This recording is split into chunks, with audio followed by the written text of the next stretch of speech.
శ్రీమద్భాగవత గ్రంథానికి నమస్కారం. నిగమకల్పతరోర్గళితం ఫలం సుఖముఖాదమృతద్రవ సంయుతం పిబత భాగవతం రసమాలయం ముహురహో రసికా భువి భావుకాః. శ్రీసుఖయోగీంద్రుల వారికి నమస్కారం. యం ప్రవ్రజంతమనుపేతమపేతకృత్యం ద్వైపాయనో విరహకాతర ఆజుహావ పుత్రేతి తన్మయతయా తరవోభినేదుః తం సర్వభూతహృదయం మునిమానతోస్మి. నరనారాయణులకు, చతుర్ముఖ బ్రహ్మకు, సరస్వతీదేవికి, వ్యాసమహర్షుల వారికి నమస్కారం. నారాయణం నమస్కృత్య నరం చైవ నరోత్తమం దేవీం సరస్వతీం వ్యాసం తతో జయం ఉదీరయేత్. శ్రీమద్భాగవతము 5వ స్కంధములో సూతమహాముని శౌనకాది మహర్షులందరికీ ప్రవచనం చేస్తూ ఈ రకంగా చెబుతూ ఉన్నాడు. ఓ మహర్షులారా, శ్రీసుఖ యోగీంద్రుల వారు పరీక్షిన్నరేంద్రుడికి శ్రీమద్భాగవతాన్ని ఉపదేశం చేస్తూ ఈ రకంగా చెబుతూ ఉన్నాడు. ఓ పరీక్షిన్నరేంద్ర, సూర్యరథానికి ఎదురుగా, సూర్యునికి ఎదురుగా 60,000 మంది వాళిఖిల్య ఋషులు నిలబడి స్తోత్రము చేస్తూ ఉంటారు. అయితే సూర్యుడు క్షణానికి 16,004 మైళ్ళ వేగముతో సంచరిస్తూ ఉంటాడు. 76,08,00,000 మైళ్ళ పరిమితి కలిగినటువంటి భూమండలములో సూర్యుడు అంత వేగంగా 16,004 మైళ్ళ వేగముతో సంచరిస్తూ ఉంటాడు అని శ్రీసుఖ యోగీంద్రుల వారు చెప్పగానే పరీక్షిన్నరేంద్రుడు ఈ రకంగా అడుగుతూ ఉన్నాడు. ఓ యోగీంద్ర, యదేతత్ భగవతః ఆదిత్యస్య మేరుం ధ్రువంచ ప్రదక్షిణేన పరిక్రామతో రాశీనాం అభిముఖం ప్రచలితంచ అప్రదక్షిణం భగవతా ఉపవర్ణితం అముష్య వయం కథం అనుమిమీమహీ.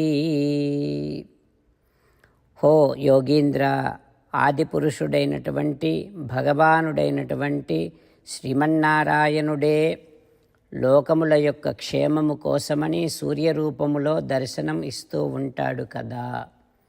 మరి ఆ సూర్యుడు ఒకేసారి కుడి ఎడమలయందు ఉన్నటువంటి మేరుపర్వతాన్ని, ధ్రువలోకాన్ని సంచరించటం అనేటటువంటిది ఎట్లా కుదురుతుంది అని పరీక్షిన్నరేంద్రుల వారు అడగగానే శ్రీసుఖ యోగీంద్రుల వారు ఈ రకంగా చెబుతూ ఉన్నారు. ఓ రాజా, కుమ్మరి చక్రము తిరుగుతూ ఉన్నప్పుడు దానిపైన ఉన్నటువంటి చీమలు కొన్నిసార్లు ఒక భాగములో, మరికొన్నిసార్లు మరొక భాగములో ఉండటం వలన వాటి గమనము చక్ర గమనానికి భిన్నంగా ఉన్నట్టు అనిపిస్తూ ఉంటుంది.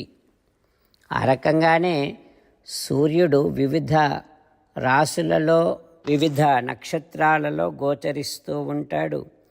అలా సంచరిస్తూ ఉన్నప్పుడు వాటి గమనము భిన్నముగా ఉంటుంది అంటూ శ్రీసుఖ యోగీంద్రుల వారు ఉపదేశం చేస్తూ ఉన్నారు. ఆ తర్వాత ఏం జరుగుతుందో రేపు తెలుసుకుందాం. ఓం శ్రీకృష్ణ పరబ్రహ్మణే నమః. ఓం అస్మద్గురుభ్యో నమః. అంతేకాకుండా మనం ప్రతిరోజు శ్రీమన్నారాయణుడికి ఒక 8 పనులు చేస్తాం అని మాట ఇద్దాం. ఎందుకంటే శ్రీకృష్ణ భగవానుడు 18వ అధ్యాయములో 65 నుండి 70వ శ్లోకాల ద్వారా శ్రీమద్భగవద్గీత అంతటికీ సారభూతముగా మనకు 8 పనులు చేయమని చెప్పాడు. అలా చేస్తే చాలు, నేను మిమ్మల్ని అన్ని విధాలుగా రక్షిస్తా అని ప్రమాణపూర్వకముగా ప్రతిజ్ఞ కూడా చేశాడు.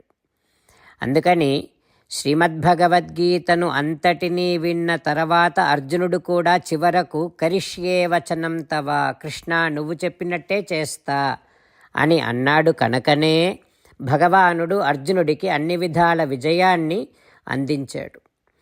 మనం కూడా ప్రతిరోజు శ్రీమన్నారాయణుడికి ఆ రకంగానే మాట ఇద్దాం.